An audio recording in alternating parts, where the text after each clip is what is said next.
So I'm looking to see if price is going to continue going down. It failed to close above. I can take a sell here.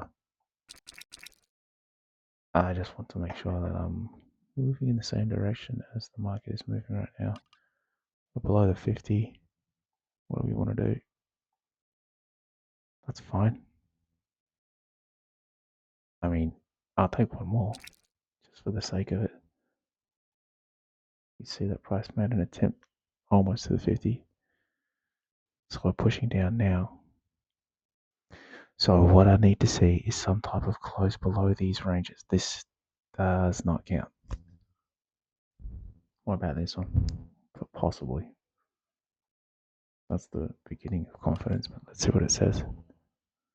Nope. So it's refusing to go below that.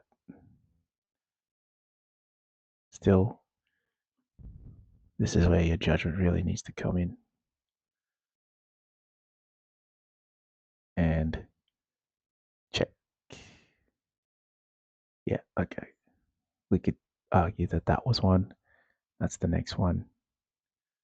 I think we got a shot at the 78. That, but it's got to create a range.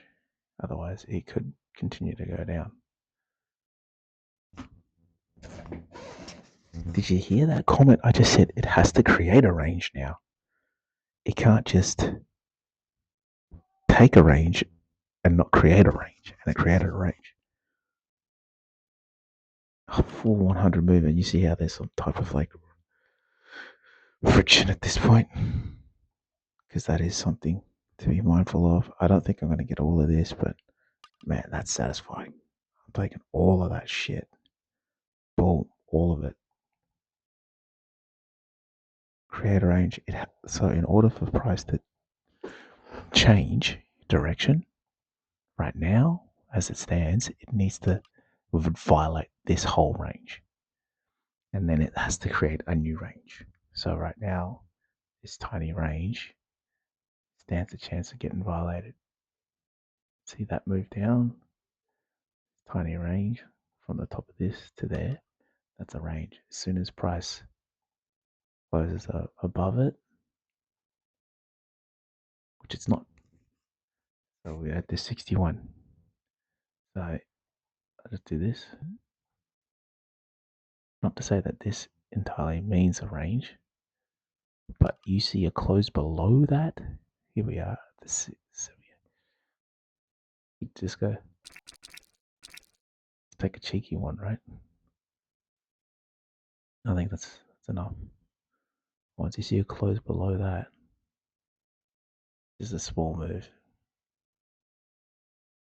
I think I just a little pop up, right? Just to take the heat off, take the pressure off. You need to see this still hasn't been cleared, so that this range there to there hasn't been cleared, there to there hasn't been cleared. It could be cleared, but my suspicion is this next candle is a down candle. Oh, cleared. So that means the door's open. This now needs to create another range. It could be a small range, it could be one more candle,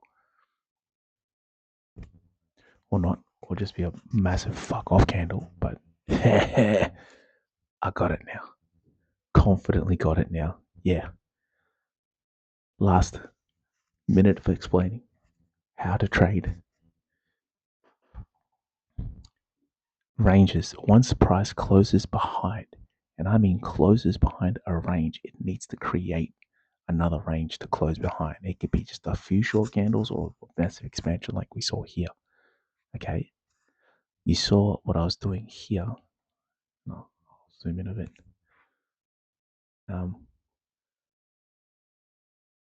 In order for price, all right, listen to this. This is the key. In order for price to lock in a down motion at this junction, at this point, price needs to close behind this candle. It has to.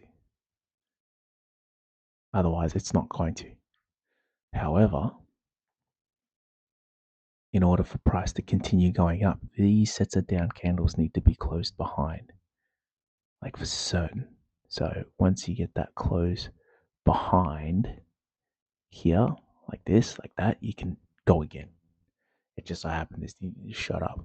But what I did here is I saw that price came down, and then we had this internal range. And the fact that price hit the high time frame 78, but it failed to close off or close behind. We've been going up, and it price failed to close behind there. I took the opportunity to enter in there and shoot up.